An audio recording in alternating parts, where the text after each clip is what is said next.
करनाल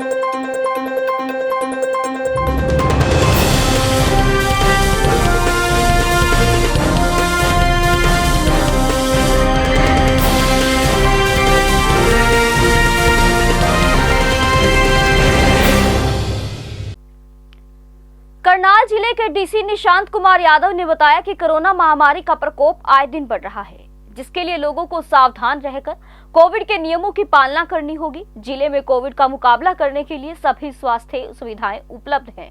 जिले के किसी भी व्यक्ति को पैनिक होने की जरूरत नहीं है।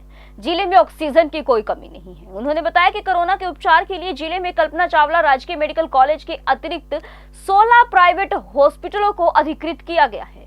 जिले में 443 ऑक्सीजन सहित नॉन एसी बेड और 409 भरे हुए हैं तथा 34 बेड खाली हैं, जबकि ऑक्सीजन सहित आईसीयू बेड 183 हैं, 176 भरे हुए हैं तथा 7 बेड खाली हैं। आने वाले दिनों में इन्हें भी और बढ़ाया जाएगा। डीसी ने जारी बयान में कहा कि सोमवार तक जिले के केजीसीएम में ऑक्सीजन के साथ नॉन आईसीयू 210 बेड है, जिनमें से 194 भरे हुए हैं और 16 खाली हैं। इसी प्रकार केजीसीएम में ऑक्सीजन के साथ आईसीयू के 56 बेड हैं, जो कि सभी भरे हुए हैं। पार्क अस्पताल करनाल में ऑक्सीजन सहित नॉन आईसीयू 6 बेड हैं, जो कि भरे हुए हैं तथा ऑक्सीजन सहित आईसीयू बेड 24 है, जो कि भरे हुए हैं। डॉक्टर ज्ञान भूषण नर्सिंग होम करनाल में ऑक्सीजन सहित नॉन आईसीयू 6 बेड है, जो भरे हुए हैं तथा ऑक्सीजन सहित आईसीयू बेड 5 है, जो भरे हुए हैं। उन्होंने बताया कि अमृतधार अस्पताल चौड़ा बाजार में ऑक्सीजन सहित नॉन आईसीयू 38 बेड है, जो भरे हुए हैं तथा ऑक्सीजन सहित आईसीयू बेड 26 है, जो कि भरे हुए हैं। विर्क अस्पताल में ऑक्सीजन सहित नॉन आईसीयू बेड 37 बेड उपलब्ध हैं, जो कि सभी भरे हुए हैं तथा ऑक्सीजन सहित आईसीयू के बेड 8 है, जो सभी भरे हुए हैं। वहीं रामा सुपर स्पेशलिस्ट अस्पताल में ऑक्सीजन सहित नॉन आईसीयू 8 बेड उपलब्ध हैं, जो कि सभी भरे हुए हैं तथा ऑक्सीजन सहित आईसीयू के बेड 6 हैं, जिनमें से 5 भरे हुए हैं, 1 खाली है। इसी प्रकार से सर्वोदय अस्पताल में ऑक्सीजन सहित नॉन आईसीयू बेड 14 है, जिनमें से 2 खाली है तथा ऑक्सीजन सहित आईसीयू बेड 10 है, जो कि भरे हुए हैं। करनाल नर्सिंग होम में ऑक्सीजन सहित नॉन आईसीयू के 8 बेड हैं, जो कि भरे हुए हैं तथा ऑक्सीजन सहित आईसीयू के बेड 10 हैं, जो कि भरे हुए हैं। वहीं दुआ मल्टी स्पेशलिस्ट अस्पताल में ऑक्सीजन सहित नॉन आईसीयू 20 बेड है, जो कि सभी भरे हुए हैं तथा ऑक्सीजन सहित आईसीयू बेड 6 हैं, जो भी भरे हुए हैं।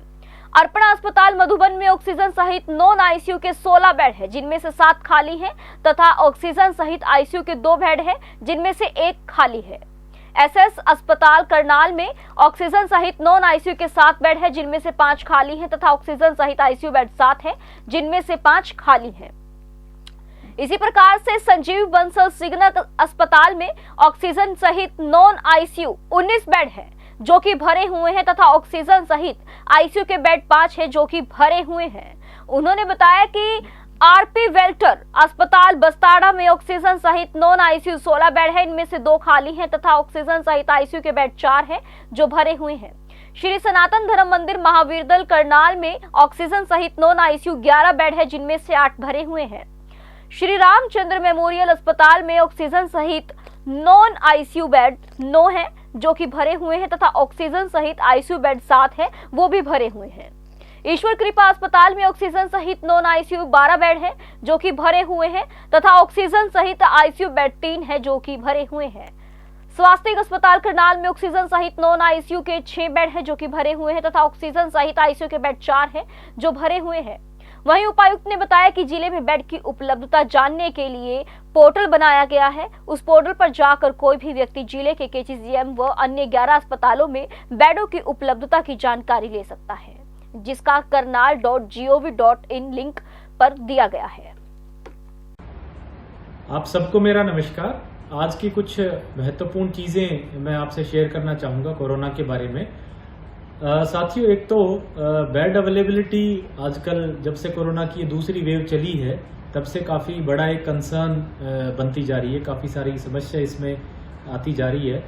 आज अगर मैं 26 अप्रैल की बात करूं तो आज की डेट में हमारे ज़िले में 443 जो है वो ऑक्सीजन बेड्स हैं, नॉन आईसीयू ऑक्सीजन बेड्स, और उसमें लगभग 10% हमारी वैकेंसी है, 90% ऑक्यूपाइड है। जहाँ तक आईसीयू बेड्स की बात करूं तो सिचुएशन थोड़ी सी गंभीर है। इसमें हमारे पास 183 बेड्स हैं और इनमें से 176 ऑक्यूपाइड हैं, यानी 5% ही अवेलेबिलिटी है, 95% ऑक्यूपाइड है।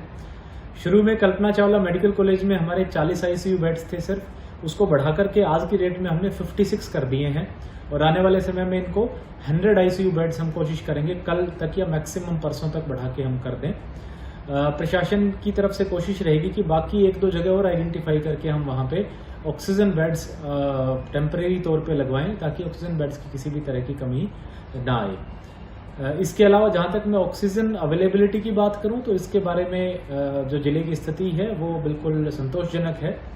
किसी भी प्राइवेट अस्पताल में या सरकारी अस्पताल में ऑक्सीजन की कमी नहीं है और इनफैक्ट प्रशासन की पूरी कोशिश है कि काफ़ी पहले जब ऑक्सीजन समाप्ति की तरफ आए उससे काफ़ी पहले ही वहाँ ऑक्सीजन की डिलीवरी कर दी जाए। हमें रेगुलर बेसिस पे गाड़ियों के जरिए लिक्विड ऑक्सीजन की सप्लाई हो रही है और कहीं पे भी इसमें स्थिति चिंताजनक नहीं है।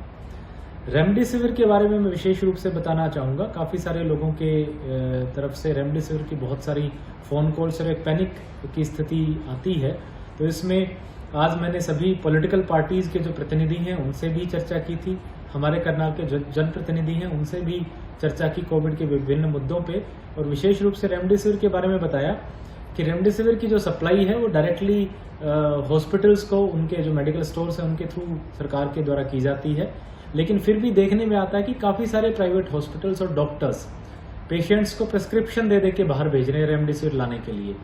चूंकि इसकी सप्लाई बाहर मार्केट में अवेलेबल नहीं है और डायरेक्टली गवर्नमेंट कंट्रोल्ड सप्लाई है, इसलिए ऐसा करना बिल्कुल गलत है।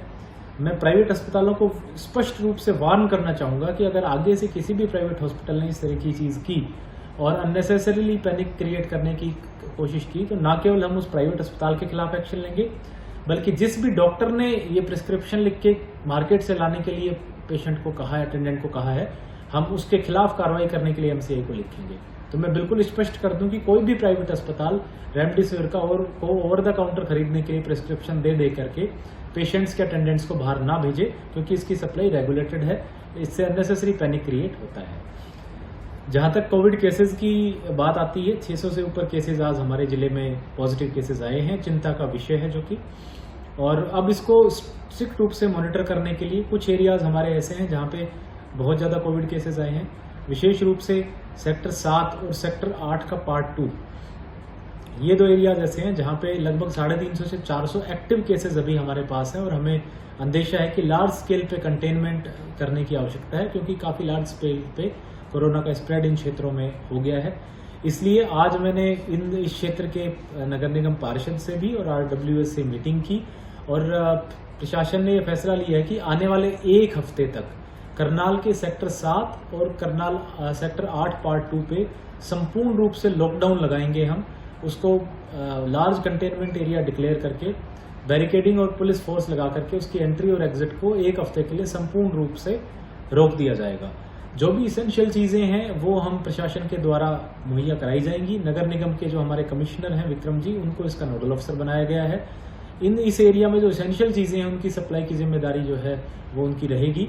और मैं सभी लोगों से आश्वस्त करूंगा कि इन क्षेत्रों में जो लोग रहने वाले हैं, नागरिक हैं, बिल्कुल भी चिंता करने की आवश्यकता नहीं है।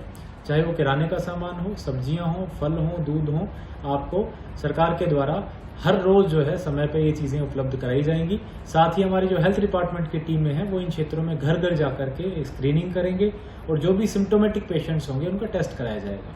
तो सभी करनाल वासियों से मेरा आग्रह है कि प्रशासन 24 घंटे आपकी सेवा में लगा है, तत्पर है। आप भी प्रशासन का सहयोग करें, कोविड के प्रोटोकॉल्स का पालन करें, मास्क लगाएं, डिस्टेंसिंग का पालन करें। आप सबका बहुत बहुत